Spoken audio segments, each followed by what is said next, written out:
वापरत असाल तर तो बंद करा. पाण्याचा जी बादली आहे त्या बादलीतला मग आहे तो लहान ठेवा. 2 लिटरचा मग नको, अर्ध्या लिटरचा ठेवा. आंघोळ करताना स्टूलवर बसत असाल तर स्टूल कुणातरी दान म्हणून देऊन टाका. उभं राहून आंघोळ करा. आणि मग गुडघ्याच्या खाली टाचेला साबण लावताना वाका म्हणजे कमरेला व्यायाम. किती सोपं आहे. सगळं हे माझ्या व्हिडिओ मध्ये आहे. तुम्हाला फ्रेश मध्ये सांगण्यासाठी पुन्हा मी रिपीट करतोय. खूप सोपं आहे. ब्रश करताना ब्रश करायचे म्हणजे दात घासायचे नसतात. ते काय पितांबरी नाही, दात साफ करावे लागतात. ठेविले अनंते तैसेची राहावे, चित्ती असू द्यावे समाधाने. हे शेवटचं बरोबर आहे. चित्ती असू द्यावे समाधाने. ठेविले अनंती तैसेची राहावे म्हणलं काय, मग काय हालायची काय गरज आहे, कॉलेजमध्ये यायची काय गरज आहे, उठून आंघोळ तर करायची काय गरज आहे. ठेविले अनंत म्हणजे कशासाठी, दुसऱ्याची तुलना करू नका. ते मला पाहिजे, हे मला पाहिजे, माझं नाकच असं आहे असं कोणाला नाही वाटत. सगळ्यांना छानच वाटतं. ते सेल्फी करतात अशी अशी, या अँगलने नाही तर त्या अँगलने टाकायचं. मला हे म्हणायचं आहे की हे काही सुविचार वचनं बदलायची वेळ आली आता. त्यामुळं जनस्वास्थ्यमध्ये सुविचार निवडताना शेवटचं एडिटिंग मी करतो. जे सुविचार वास्तवाच्या पातळीवर उतरत नाही ते सुविचार आम्ही छापत नाही. लक्षात घ्या, खूप महत्वाचं आहे. तर मी आंघोळीबद्दल बोलताना मुलींना सांगायची गरजच आहे. खरं तर मासिक पाळीच्या काळात पॅड वापरावे हे अत्यंत प्राथमिक गोष्ट झाली, ती सांगायची गरज नाही. पण अजूनही काही मुली जर जुनी कापडं वापरत असतील, जुनी फडकी वापरत असतील, तसं नका वापरू. कारण ते स्वच्छतेचे नियम आहेत आणि मासिक पाळीच्या स्त्रावामध्ये इन्फेक्शन गेलं ते दीर्घकालीन त्रासाचं होऊ शकतं. त्यामुळे चांगले निर्जंतुक केलेले पॅड वापरा. त्यापेक्षा महत्वाची गोष्ट की अंघोळ ही कशी करायची, तर अंगावर एकही कपडा न ठेवता अंघोळ करायची असते. अंघोळ करताना जो साबण लावतो तो साबण आपण 3 मिनिटे अंगावर ठेवायचा असतो. काखेमध्ये घाम जास्त येतो तिथे साबण लावायचा, बिंबीच्या तिथे साबण लावायचा, जन्नेंद्रियाच्या दोन्ही बाजूला साबण लावायचा, गुदद्वाराच्या वरती नितंबाच्या मधला भाग आहे तिथे साबण लावायचा, बोटाच्या मध्ये साबण लावायचा, पायाच्या बोटाच्या मध्ये साबण लावायचा, नखावर लावून घर्षण करायचं. 3 मिनिटे साबण लावलेलं असताना त्यानंतर आंघोळ करायची. थंड पाण्याने करा, गरम पाण्याने करा, चालतं. अंग खळाखळा धुवायचं. टर्किशचा टॉवेल वापरायचा. टर्किशचा म्हणजे महाग नव्हे, खरखरीत टॉवेल. खरखरीत टॉवेलने अंग पुसलं की शरीराची बारीक बारीक भोकं रंध्र रिकामी होतात आणि घाम टाकला येतो. त्वचेचा आजार होत नाही. मुलींनो, हे सगळं माहिती असायला पाहिजे. ते तुमच्या मुलांना तुमच्या पुढच्या आयुष्यात सगळं शिकवा. आपल्याला पालकांनी शिकवतच नाही तेव्हा. काही ठिकाणी खेडेगावात आंघोळीची जागा सुद्धा चांगली नसते. खेडेगावात अजूनही न्हाणी आहे, त्या न्हाणीमध्ये शेवाळ आलेलं असतं. कधीतरी मोबाईलला पैसा न खर्च करता तिथे एक चांगला लाईट लावा, पांढऱ्या टाईल्स लावा आणि ती जागा स्वच्छ ठेवा. फार महत्वाचं आहे.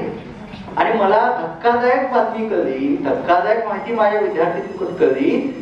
ती एक विद्यार्थी म्हणाली की सर, मुलींना सांगा दररोज आंघोळ करायला.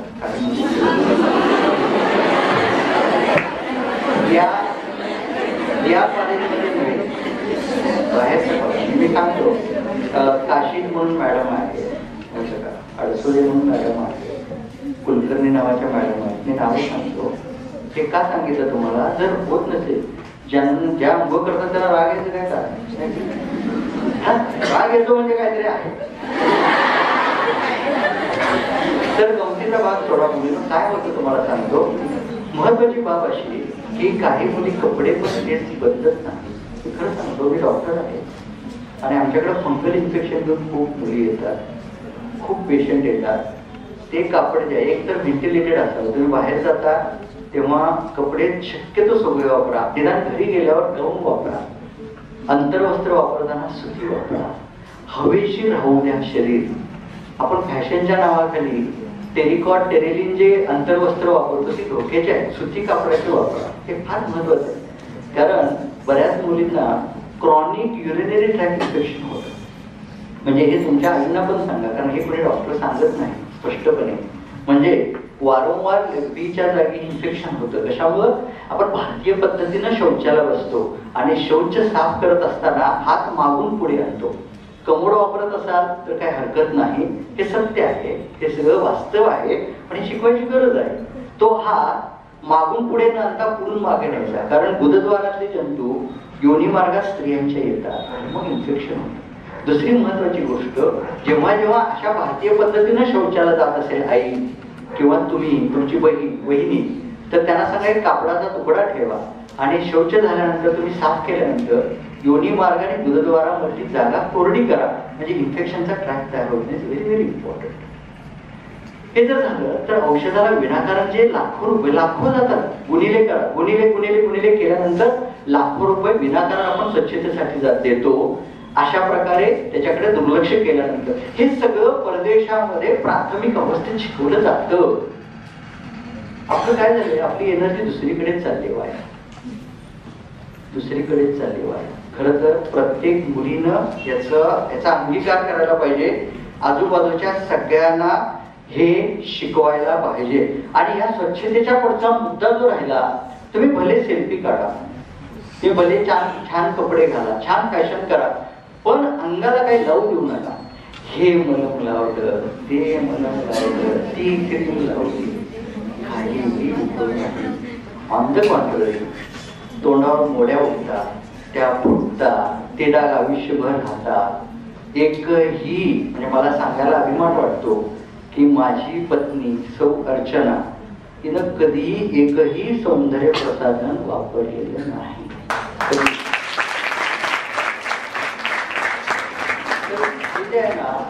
आणि गंमत म्हणजे तिला लोक विचारतात की स्किन साठी तू काय करतेस, ती म्हणजे मी काही करत नाही, हेच करते. खरं सांगतो तुम्हाला मुलींनो, हे जे केमिकल्स आहेत, these are very much dangerous. तुम्ही वापरणे करून बघा, हे महिनाभर करून बघा. आणखीन एक महत्वाची गोष्ट म्हणजे आजकाल शॅम्पू, नंतर ते काय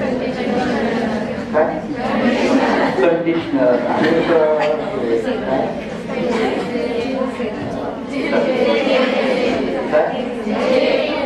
कळलं नाही, जे आणि काय आहे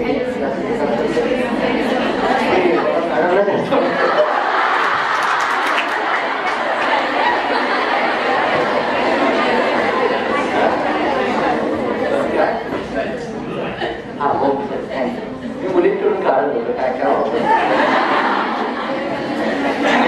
तर हे जे आहे ना, हे मुलींना तुम्ही वापरू नका. हे बाजूला ठेवलं ना, खूप काही होऊ शकेल. हे सगळं पुन्हा ते कॅन्सरच्या कडवट औषधासारखं आहे नो. ज्यांना काही वेगळं करायचं आहे त्यांच्यासाठी व्यक्तिमत्व तयार करायला चाललं. पहिली गोष्ट सांगितली, व्यायाम करा, सायकल चालवा, उठा बशा काढा, दोरीवरच्या उड्या मारा, घरातलं बादली मोठी जग लहान, बादली मोठी पाहिजे असं नाही, दररोज अंघोळ, स्टूल काढून टाकायचा. तर सगळं कंटाळा नाही ना?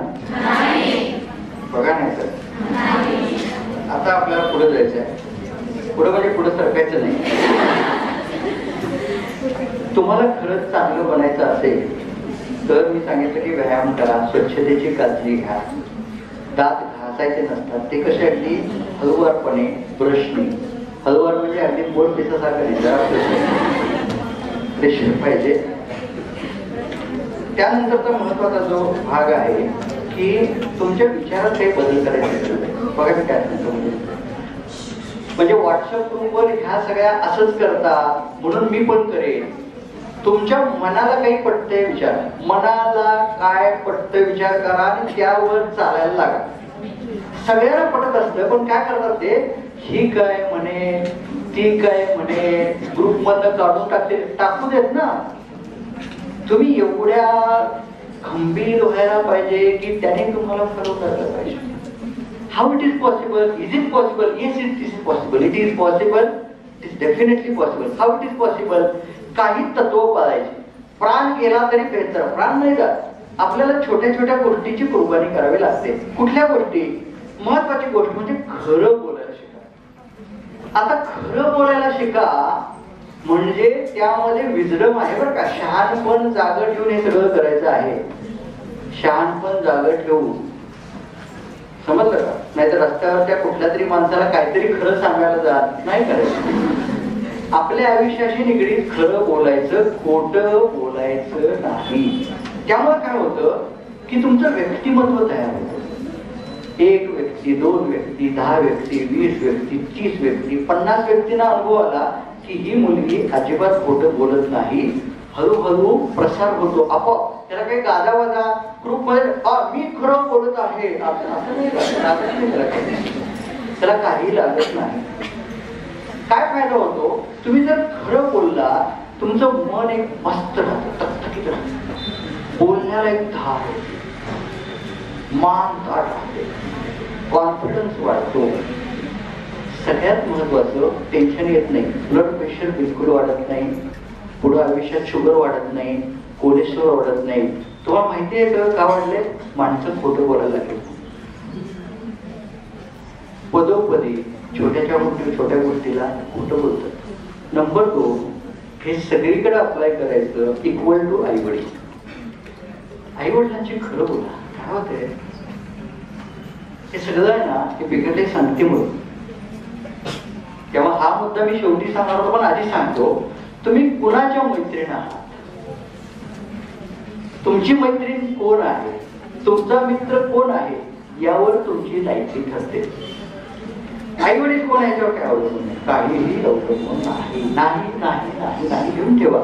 मुलगा जेव्हा बघाल तुमचा जोडीदार म्हणून, तेव्हा हे वाक्य फार महत्वाचं आहे. कुणाचा मुलगा आहे तो? Nothing matters. तो कुणाचा मित्र आहे? 4 मित्र शोधा, तुम्हाला कळते काय आहे तो. घेऊन ठेवा. लग्न कसं करायचं ह्याचं पण एक व्याख्यान आहे माझं, ते सगळं देणार नाही. लक्षात आलं? तर तुमची लायकी काय आहे हे तुमच्या बरोबर कोण आहे याच्यावर ठरतं. आता जर तुमच्या लक्षात आलं असेल, लगेच ऍक्शन घेऊ नका. हळू हळू हळू हळू 1-2-3 महिन्यानंतर नाहीच मला वेळच नाही म्हणायचं, कट करायचा पत्ता कट करताना कळलाही नाही पाहिजे. म्हणजे आम्ही फुल देऊन जसं एखादं गहू काढतो का नाही, फुल त्याची आहे हळू हळू हळू. हे करा, आत्ताच करा, आत्ताच करा. मुली सवय लावतात, मुलं सवय लावतात.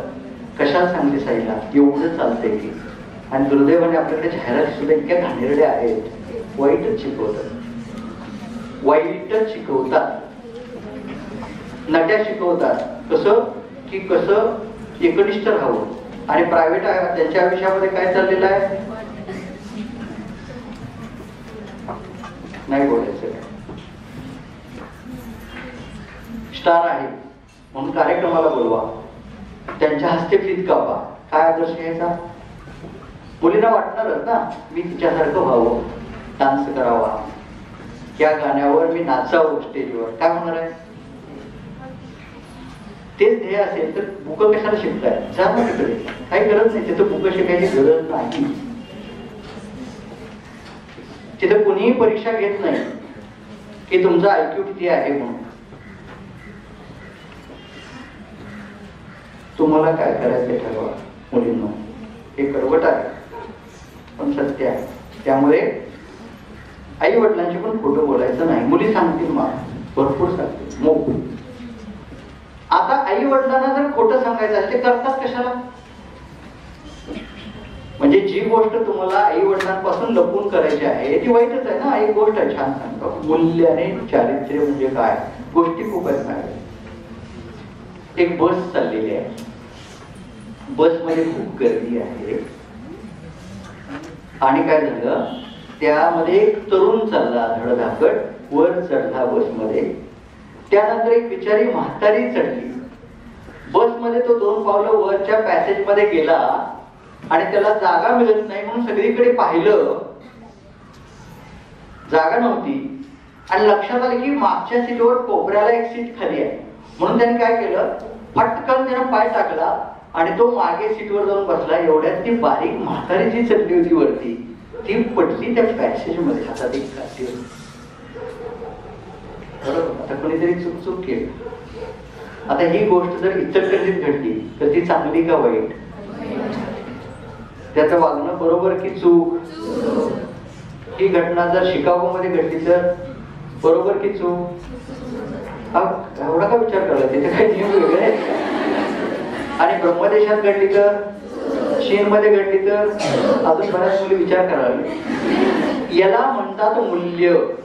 जी गोष्ट जगाच्या पाठीवर कुठेही घडली तरी त्याला सार्वत्रिकरित्या चूक किंवा बरोबर म्हटलं जातं. याला मूल्य म्हणतात. आणि एवढं तारतम्य आपल्या मनाला असतं. मी जे करतेय ते चूक की बरोबर, किती चूक.